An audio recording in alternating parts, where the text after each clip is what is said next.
For today's tutorial, we're going to talk about how to use citationmachine.net. It's also called the son of Citation Machine. And I've given you the link to this website on the page about writing your draft. So if you navigate to it, it will take you right to the section on how to do websites. So the first step is to take a website that you used as a source. So I have my outline open on Microsoft Word, and I'm going to go back to my example outline, and I'm going to copy one of the addresses that I used as a source. And now I'm going to go to Citation Machine and fill it in. And I'm going to click Search Websites. This machine takes the website and finds for me what it can find. Once it finds that, I'm going to click Select, and this is indeed the thing that I wanted to use, but I need to go through and continue and add some more accurate information, because there's always going to be details they don't find. So I also need to make sure that I take and go to the website myself. So I'm going to open a new tab and go to that website. And although the name of this is, the site name is physics, the actual article name is What Do Physicists Do? Okay? So I'm going to go back to Citation Machine and make sure that I get that right, because I saw that that wasn't right. Sorry about that, didn't mean to open up a tab there. So I'm going to take and put What Do Physicists Do? And now I'm going to look and see if I can find an author. Usually the people who wrote the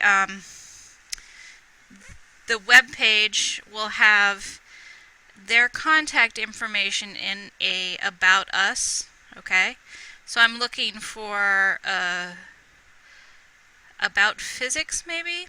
Let's look at that and see. Nope, that's telling us about physics in general. So this might not be that good a source.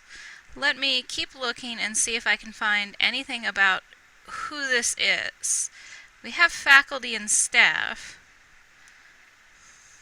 So that does suggest that this is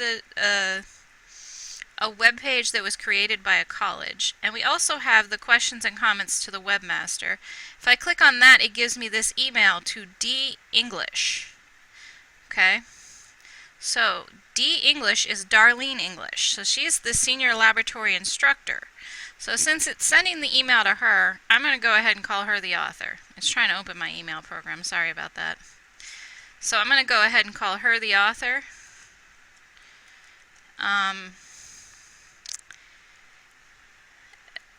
It might not quite be accurate, but it's close enough, given that it's online, and it is definitely a valid source because it's from an academic source. So I'm going to say that trumps the validity, even though it's not that easy to find out the source. Okay. So then website is physics. That's right. The publisher is actually going to be Greenfeld, the college, right? Because they're the ones who these people work for, so they pay them, they make this website. Now here's where it gets kind of sticky. Some of the statistical data on this was taken from the 1994-1995 Occupational Outlook Handbook. So, while I think they give a good description of what physicists do, and that's not going to change, this might not be the best place to find data about employment trends. So I wouldn't use this website for that. And I don't see where they say when this website was last edited, which is really an important thing to have. So I don't have a published date, I just have an access date. I'm going to go ahead and create citation. So this is not the best citation, or not the best source, but I'm going to go ahead and use it. So I'm going to go ahead and copy and paste it. Okay, so that copied it. And I'm going to go back to my outline. I actually haven't even started my draft yet. I went ahead and did the works cited first. And I'm going to type the words works cited and paste this in. It's not going to paste quite right. I'm going to have to go to Format, Page Layout, Paragraph, and change it to hanging indent, which is the correct indentation for a works cited page. If you need some help doing this, I can come around and help you. I want to do one more of these, so I want to walk you through one more. Oh, and the other thing that I want you to note is that when you do that quote in the paper, you're just going to simply take Darlene English's last name, so it's just going to be English, and put it in parentheses behind your source. So if this up here, instead of having the website, now I could just put English, right? And that tells me the source. And the other thing that I would change here is the period actually goes outside of the parentheses, because this citation is considered to be part of this quote.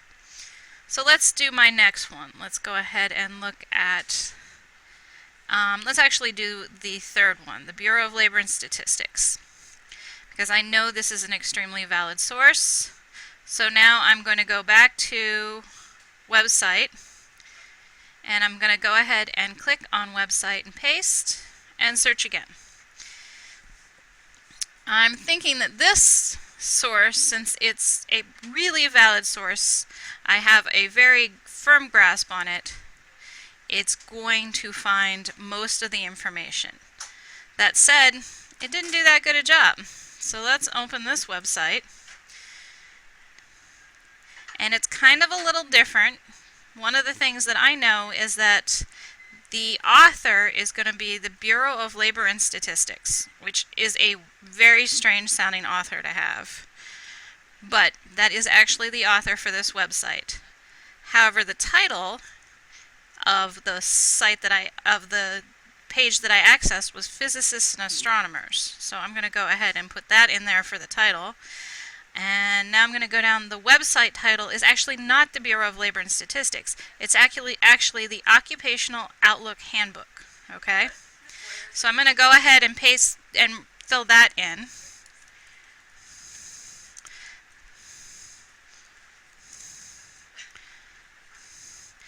And I know that this is updated every year, and this is from the data from last year, so this was 2014.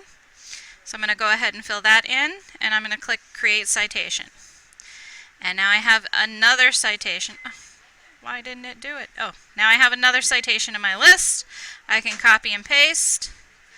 And now I'm going to put this here. Now this list down for my works cited is going to go in alphabetical order.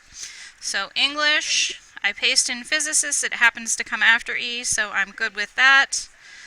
And again, I'm going to do the paragraph and do hanging indent. And now I already have 2 of my works done. I'm simply going to repeat this for every single work on my